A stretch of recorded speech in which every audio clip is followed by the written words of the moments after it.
তুমি না জানো আমি তো জানি আমি কি পাপ করেছি। আমার কলিজার টুকরা ভাইরা মাথাটাকে নিচু করে জীবনের সব গুনার জিনিসগুলো একটা একটা করে স্বীকার করে আল্লাহরে বলেন, আল্লাহ আমি পাপী, আল্লাহ আমার যে বড় পাপী এই দুনিয়াতে কেউ নাই, আকাশের নিচে জমিনের উপরে আমার যে বড় পাপী কেউ নাই। একটা একটা করে আমরা স্বীকার করি আমি পাপী, সব পাপের স্বীকৃতি দিলাম। পৃথিবী না জানো আমি তো জানি আমি কি পাপ করেছি। হায় আমার পাপের করলে বিচার, বাঁচার আমার না উপায়। দয়াময় তুমি মাফ করো আমায়, মাফ করো।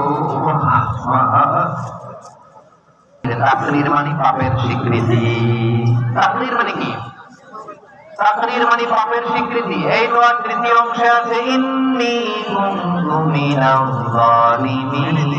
ও আল্লাহ আমি জালিমদের অন্তর্ভুক্ত। আল্লাহ আল্লাহ আমি জালিম, আল্লাহ আমি ভুল করেছি, অন্যায় করেছি, আল্লাহ আমি জালিমদের অন্তর্ভুক্ত। এই পাপের স্বীকৃতি অ্যাকনলেজমেন্ট আল্লাহ বড় পছন্দ করে।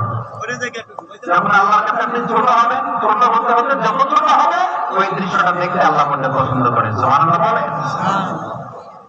3 নম্বর অংশ ইন্নী কুনতু মিনাজ জালিমিন, আল্লাহ আমি জালিমদের অন্তর্ভুক্ত। সাইয়েদনা আদম আলাইহিস সালাম ভুল করে যখন নিষিদ্ধ গাছের ফুল খেয়ে ফেললেন, ফল খেয়ে ফেললেন, আল্লাহ বললেন আদম ক্ষমা পেতে চাইলে তুমি আর হাওয়া মিলে স্বীকৃতি দাও, পাপের স্বীকৃতি আর করো।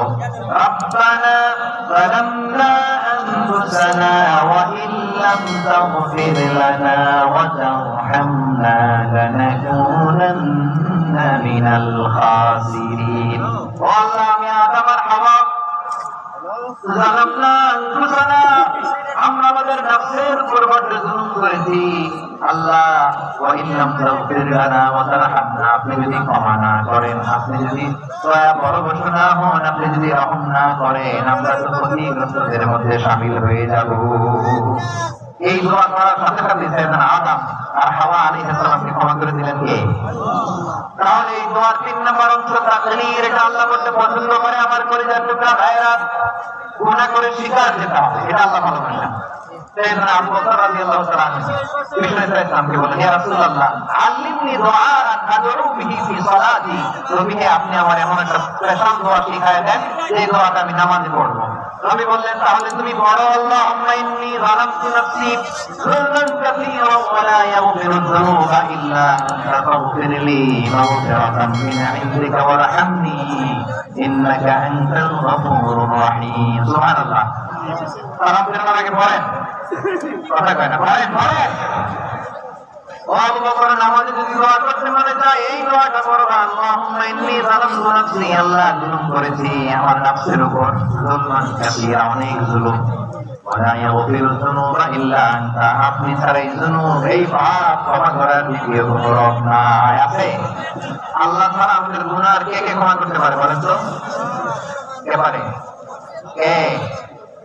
এজন্য আল্লাহরে বলবেন, আল্লাহ আমি ছাড়া তোমার গোলামের অভাব নাই, ও আমার রব আমি ছাড়া এই জমিনের বুকে তোমার গোলামের অভাব নাই, কিন্তু তুমি ছাড়া তো আমার দ্বিতীয় কোনো রব নাই।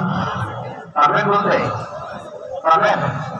চোখের পানি ছেড়ে আল্লাহরে বলবেন, আল্লাহ তুমি আমার রব, তুমি আমার সব। কি বলবেন? আল্লাহ আমার রব,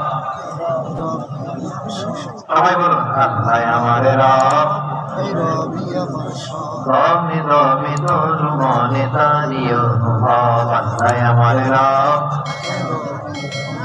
আল্লাহর বলেন, আল্লাহ তুমি আমার রব, তুমি আমার সব। আল্লাহ আমি ছাড়া এই জমিনে তোমার গোলামের অভাব নাই, তুমি ছাড়া আমার দ্বিতীয় কোনো রব নাই। এ কথা বলে চোখের পানি ছেড়ে আল্লাহরে স্বীকৃতি দেন, আল্লাহ আমি পাপী, আল্লাহ জামিন আমার চেয়ে বড় পাপী আর কেউ নাই। ওযু করে সিজদায় লুটিয়ে পড়ে চোখের পানি ছেড়ে আল্লাহরে পাপের স্বীকৃতি দেন। আল্লাহ, এমন কোন জুলুম নাই, গুনাহ নাই আমি করি নাই, সগীরা কবিরা জেনে না জেনে, ইচ্ছায় অনিচ্ছায়, শিরকি বিদআতি সব গুনাহ করেছি।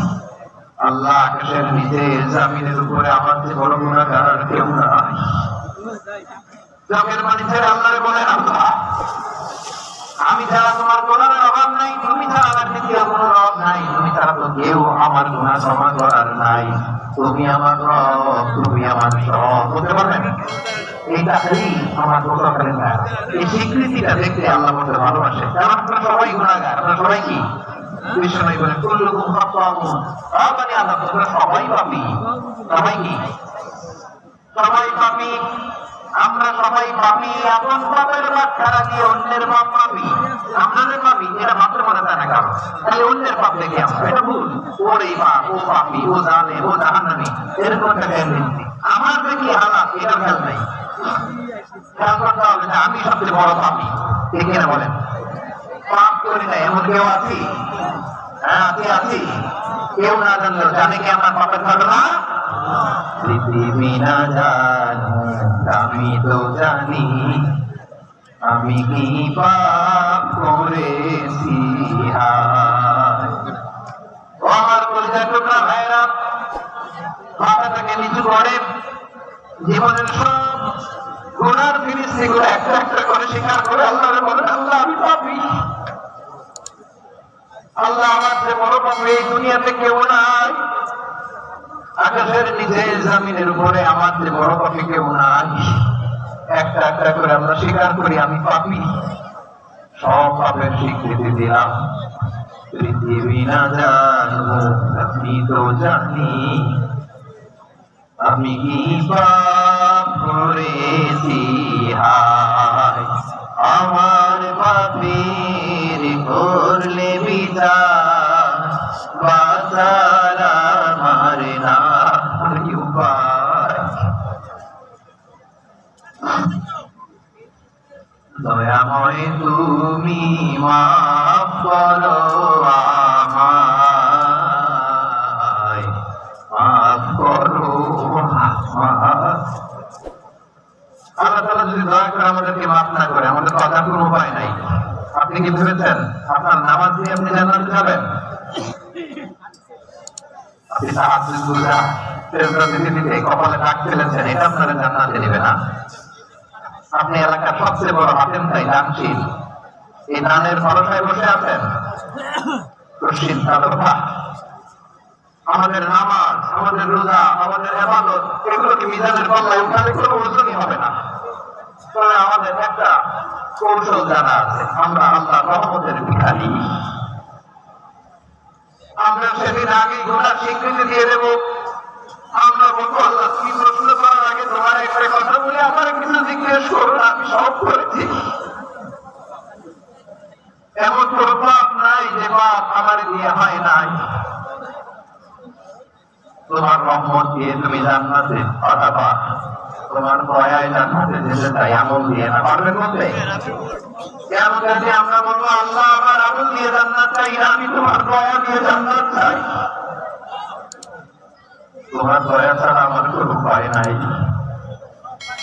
কারণ আল্লাহ যদি বিচার করে, কথার কারো উপায় নাই। আল্লাহ যদি বলে ফেলে তুই এটা করলি কেন, ওখানে গেলি কেন, কোরআনে 1000 বার নিষেধ করলাম, তারপরে এই পাপে জড়ালি কেন, এরকম প্রশ্ন ছুড়ে দিলে আমার উত্তর আছে?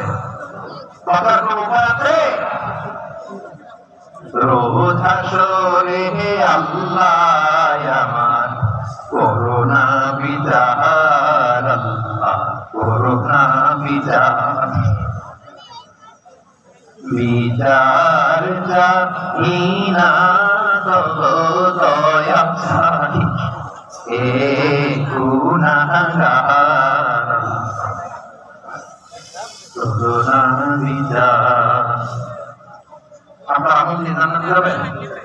কি দিয়ে যাবেন? আল্লাহর দয়া দিয়ে। আল্লাহর রহমত, দয়া ছাড়া কেউ জান্নাতের চেহারাও দেখতে পাবে না। আমার প্রিয় ভাইরা, এই তো আল্লাহর কাছে পছন্দনীয় হওয়ার কারণ তিনটা। আল্লাহর প্রথম অংশ আছে তাওহীদ, আল্লাহর একত্ববাদের ঘোষণা। এই দোয়ার দ্বিতীয় অংশ আছে তাসবিহ, আল্লাহর প্রশংসাসূচক বাণী। এই দোয়ার 3 নম্বর অংশ পাপের স্বীকৃতি। তাহলে আমরা সবাই গুনাহগার, আমরা আল্লাহর কাছে পাপের স্বীকৃতি দিয়ে বলবো, ও আল্লাহ ইন্নী কুনতু মিনাজ জালিমিন। আমরা জুলুম করেছি, পাপ করেছি, অন্যায় করেছি, আমরা বুঝতে পারি নাই। শয়তানের ওয়াসওয়াসায় পড়ে, বন্ধুর পাল্লায় পড়ে, নফসের খায়েশ মেটাতে যে আমরা করে ফেলেছি। তুমি গুনাহ না মাফ না করলে আমাদের গুনাহ মাফ করার দ্বিতীয় কেউ নাই, ঠিক কিনা বলেন?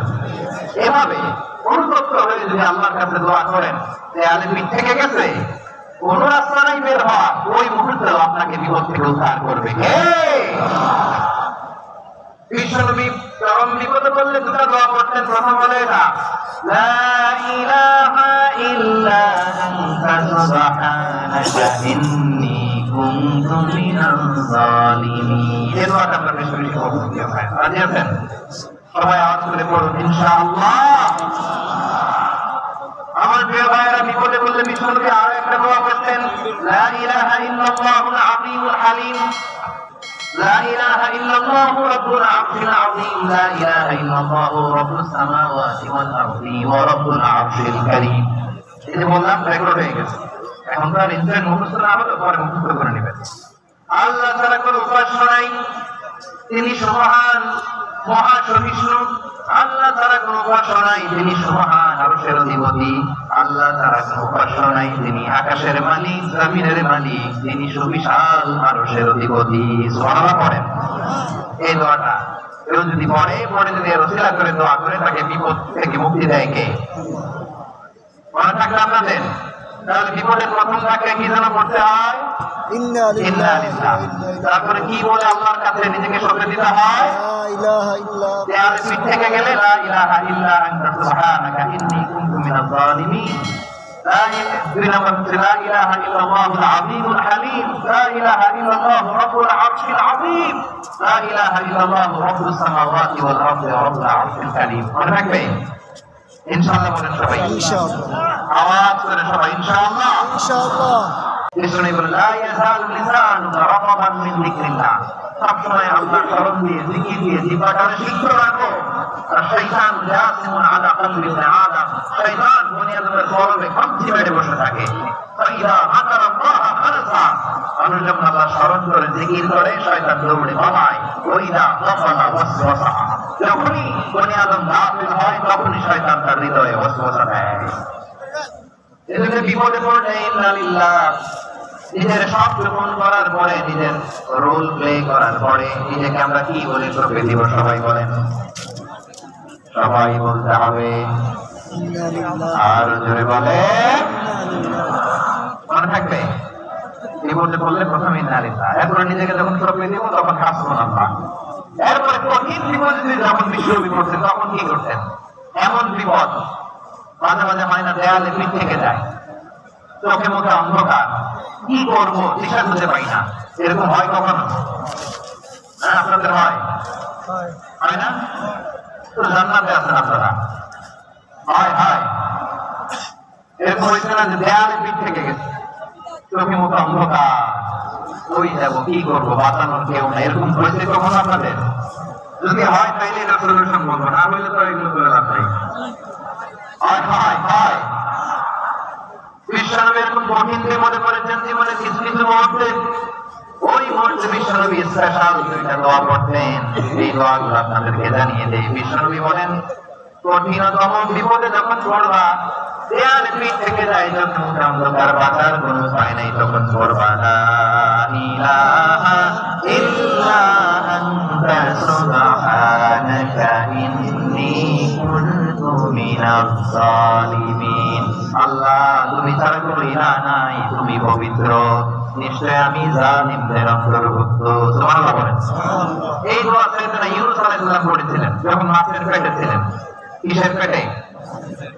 এবং অনেক মুফাসসিরিন ইকরাম বলেছেন, অনেক আহলুল ইলমরা বলেছেন, এটা হচ্ছে ইসরা আযম। ইসরা আযম এমন দোয়া যেটা দিয়ে দোয়া করলে আল্লাহ দোয়া কবুল করে। কিন্তু এটা কোনটা, এটা নিয়ে ইখতিলাফ আছে। কোন কোন আহলুল ইলম বলেন লা ইলাহা ইল্লা আনতা সুবহানাকা ইন্নী কুনতু মিনাজ জালিমিন, এটা হচ্ছে ইসমে আযম। সেদিন ইউনূস আলাইহিস সালাম পড়েছেন, আপনারা পড়েননি? সুবহান বলে পড়েন না? আমাদের এলাকায় তো এটা খুব, এটার উপর ব্যাপক আমল আছে। পটুয়াখালীতে কি অবস্থা বলেন? পড়েন পড়েন পড়েন পড়েন। একটা গল্প শুনেছিলাম, পাক হানাদার বাহিনী যখন বাংলাদেশে অ্যাটাক করতো, ৭১ সালের ঘটনা বলতেছে, আমরা তো দেখি নাই, শুনছি আর কি। ৭১ যদি দেখতাম আমরা দিনের রাজাকার হয়ে যেতাম। আল্লাহ আমাদেরকে বাঁচাই দিচ্ছে, আল্লাহর মেহেরবানি, ঠিক কিনা বলেন? মন মতো হইলে মুক্তিযোদ্ধা, মন মতো না হইলে রাজাকার। কত কিছু দেখলাম এই শাহবাগের বুকে। আল্লাহ ৭১ সালে দেখি নাই, আমরা শুনেছি পাক হানাদার বাহিনী জিজ্ঞেস করতো মুসলিম না মুসলিম ত্যাগ করার জন্য, বলতো কালেমা বলো, কালেমা বাতাও। তো যারা কালেমা বলতে পারতো পাকিস্তানি বাহিনী নাকি ওদেরকে ছেড়ে দিত, শুনেছি। একজনকে এক বাঙালিরে পেয়ে তার মাথার মধ্যে বন্দুক করে নখ ধরে বলতেছে কালেমা বল, তাহলে কালেমা বাতা, কালেমা বল। তো ভয়ের ধরে এই দোয়া পড়া শুরু করছে। ও করতেছে লা ইলাহা ইল্লা আনতা সুবহানাকা ইন্নী কুনতু মিনাজ জালিমিন। पाकिस्तानी बोले साले ये तो मुसीबत का कलिमा है, बांग्लादेशी का हम तो भी मुसीबत में है। पाकिस्तानी बोले बेटा कौन दुआ बोले, ये तो मुसीबतेर कलिमा का, আমি তো মুসিবতে আছি। আমার মাথার মধ্যে বন্দুক ধরে তুমি আমার কালিমা জিজ্ঞেস করো, এখন কোনটা কালিমা কোনটা কি দোয়া, আমার হুঁশ আছে নাকি? এ ভাইরা, আসলে এটা দোয়াউল মুসিবা, বিপদে পড়লে এই দোয়া করতে হয়। লা ইলাহা ইল্লা আনতা সুবহানাকা ইন্নী কুনতু মিনাজ জালিমিন। এটা পড়বেন আপনারা? এই দোয়া পড়ে সাইয়েদনা ইউনূস আলাইহিস সালাম মাছের পেট থেকে রক্ষা পেয়েছিলেন। রক্ষা করেছিল কে? তুমি ইউনূস নবীরে যখন খাইলো মাছেতে গিলিয়া, ফেরেশতা পাঠাইয়া দিলে ইসমে আযম দিয়া। প্রাণে ছিল যাহার ভয় সেথা পাইল আশ্রয়, প্রাণে ছিল যাহার ভয় সেথা পাইল আশ্রয়। মাছের পেট হতে সে যে পেল পরিত্রাণ। আল্লাহু আল্লাহু তুমি জাল্লে জালালুহু, শেষ করা তো যায় না গে তোমার কোনো গান। আল্লাহু আল্লাহু সুবহানাল্লাহ পড়ে, লা ইলাহা ইল্লা আনতা সুবহানাকা ইন্নী কুনতু মিনাজ জালিমিন। বিশ্বনবী বললেন দেয়ালে পিঠ থেকে গেলে, চোখে মুখে অন্ধকার, বাঁচার কোনো উপায় নাই, তখন এই দোয়াটা পড়তে হবে। এই দোয়া পড়ে আল্লাহর কাছে ফরিয়াদ করলে বিপদ মুক্ত করবেন কে? কেন এই দোয়াটা আল্লাহর কাছে বড় প্রিয় জানেন আমার ভাইয়েরা? কারণ এই দোয়ার মধ্যে 3টা জিনিস আছে। আমি যেরকম আঙ্গুল উঁচু করেছি এরকম করেন তো। 3টা, কয়টা? 3টা। 1 নম্বরে হচ্ছে তাওহীদ, 2 নম্বরে তাসবিহ, 3 নম্বরে তাকরীর। আবারও বলছি, 1 নম্বরে তাওহীদ, 2 নম্বরে তাসবিহ, 3 নম্বরে তাকরীর। এই দোয়াটা আল্লাহর কাছে এত পছন্দনীয় কারণ এই দোয়ার প্রথম অংশে আছে তাওহীদ, আল্লাহর একত্ববাদের ঘোষণা। লা ইলাহা ইল্লা আনতা, ও আল্লাহ আপনি ছাড়া কোনো ইলাহ নাই, উপাস্য নাই। এই কথা বললে আল্লাহ বড় খুশি হয়ে যায়। সুবহানাল্লাহ পড়েন। এই দোয়ার দ্বিতীয় অংশে আছে তাসবিহ, মানে আল্লাহর প্রশংসা, প্রশংসাসূচক বাণী। সুবহানাক সুবহানাক সুবহানাক, ও আল্লাহ আমি আপনার পবিত্রতা ঘোষণা করছি। সুবহানাক, এই কথা শুনলে আল্লাহ খুশি হয়ে যায়। সুবহানাল্লাহ পড়েন। এই দোয়ার তৃতীয় অংশে আছে তাকরীর। তাকরীর মানে পাপের স্বীকৃতি। তাকরীর মানে কি? তাকরীর মানে পাপের স্বীকৃতি। এই দোয়ার তৃতীয় অংশে আছে ইন্নী কুনতু মিনাজ জালিমিন, ও আল্লাহ আমি জালিমদের অন্তর্ভুক্ত। আল্লাহ আল্লাহ আমি জালিম, আল্লাহ আমি ভুল করেছি, অন্যায় করেছি, আল্লাহ আমি জালিমদের অন্তর্ভুক্ত। এই পাপের স্বীকৃতি, অ্যাকনলেজমেন্ট আল্লাহ বড় পছন্দ করে। ইব্রাহিম আলাইহিস সালামকে হাতে পায়ে রশি বেঁধে আত্মা বাঁধা অবস্থায় জ্বলন্ত অগ্নিকুণ্ডে যখন নমরুদের দলবল নিক্ষেপ করবে, আল্লাহর খলিল কিভাবে নিজেকে আল্লাহর কাছে সঁপে দিয়েছেন পটুয়াখালীর ভাইরা খেয়াল করে শুনুন। হাত পা বেঁধে আল্লাহর খলিলকে যখন নিক্ষেপ করা হবে, তিনি মুখ ফুটে বলে ফেললেন হাসবুনাল্লাহু ওয়া নি'মাল ওয়াকিল। হাসবুনাল্লাহু ওয়া নি'মাল ওয়াকিল, আমার জন্য আল্লাহই যথেষ্ট। আমার জন্য আল্লাহই যথেষ্ট, তিনি আমার সবচেয়ে বড় গার্ডিয়ান, তিনি আমার সবচেয়ে বড় অভিভাবক। জিবরাইলের সাহায্যে আমাকে ফিরিয়ে দিলেন। দুনিয়ার বুকে কারো কাছে কিছু বলেন নাই, মুখ ফুটে বলেছেন হাসবুনাল্লাহ। ও আমার পটুয়াখালীর প্রাণের ভাইয়েরা খেয়াল রাখবেন, কোন বান্দা তার হাতে থাকা সব চেষ্টাটুকু করার পরে মুখ বসে মুখ দিয়ে যখন বলে ফেলে হাসবুনাল্লাহ, বান্দা যখন হাসবুনাল্লাহ বলে ফেলে, ওই ব্যাপারটা ডিল করার দায়িত্ব স্বয়ং আল্লাহ আরশের উপর থেকে নিয়ে নেয়। আপনি যখন বলে ফেলবেন হাসবুনাল্লাহ, এটা ডিলিং করবে কে তখন? চিল্লায় বলেন না, তিনি কে? বান্দা তার শব্দের সবটুকু চেষ্টার করে নতুন হয়ে যখন বলবে হাসবুনাল্লাহ, আল্লাহ তুমি আমার জন্য যথেষ্ট, নি'মাল ওয়াকিল, তুমি আমার শ্রেষ্ঠ অভিভাবক, তখন তার কি দরকার না দরকার এটা ডিল করে স্বয়ং আল্লাহ।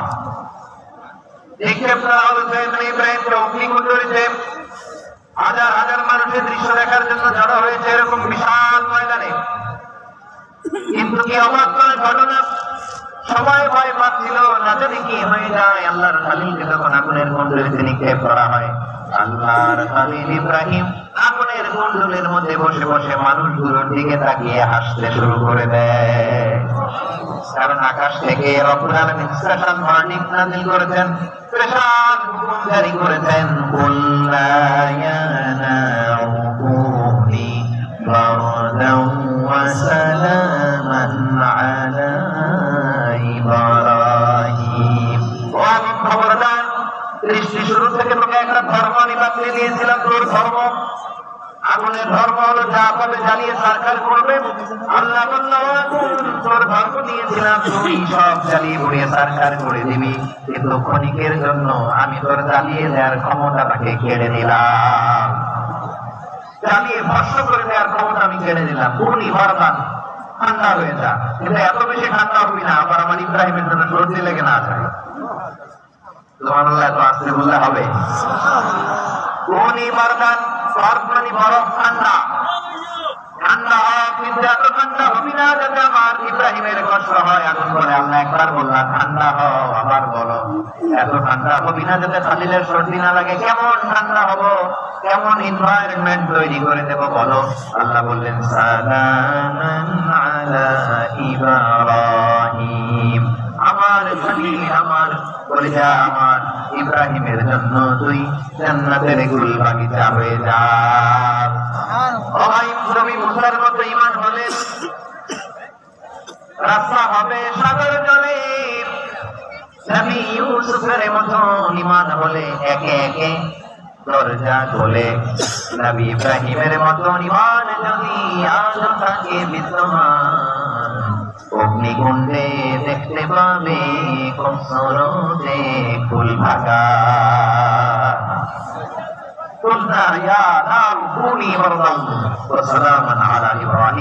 আল্লাহ যখন মুখ দিয়ে বলে হাসবুনাল্লাহ, আমার আল্লাহ আমার জন্য যথেষ্ট, এই বলে যখন নিজেকে সঁপে দেয়, তার কি লাগবে ওই দায়িত্ব স্বয়ং নিয়ে নেয় কে? সবাই বলেন স্বয়ং নিয়ে নেয় কে? তাহলে আমার প্রিয় ভাইরা, বিপদের শুরুতেই আমরা বলবো ইন্না লিল্লাহ, শুরু থেকে বলবো। এরপরে যেই বাক্যটা পড়ে নিজের পরিস্থিতিকে আল্লাহর দরবারে সঁপে দিব, সেটা হচ্ছে হাসবুনাল্লাহ। সেটা কি? কৃষ্ণই বলে লা ইয়াজালু লিসানুকা রাতাবান মিন যিকরিল্লাহ, সবসময় আল্লাহর স্মরণ দিয়ে জিকির দিয়ে জিহ্বাটাকে সিদ্ধ রাখো। আর শয়তান জাসিমুন আলা কলবি ইবনে আদম, শয়তান বনি আদমের কলবে কঞ্চি মেরে বসে থাকে। ফাইদা যাকারা আল্লাহ খালাসা, মানুষ যখন আল্লাহ স্মরণ করে জিকির করে শয়তান দৌড়ে পালায়। ওইদা গাফালা ওয়াসওয়াসা, যখনই বনি আদম গাফিল হয় তখনই শয়তান তার হৃদয়ে ওয়াসওয়াসা দেয়। এজন্য বিপদে পড়লে ইন্না লিল্লাহ, নিজের সব গোপন করার পরে, নিজের রোল প্লে করার পরে নিজেকে আমরা কি বলে সঁপে দিব? সবাই বলেন, সবাই বলতে হবে। আর জোরে বলে মনে থাকবে, বিপদে পড়লে প্রথমে ইন্না লিল্লাহ, এরপরে নিজেকে যখন সঁপে দিব তখন হাসবুনাল্লাহ।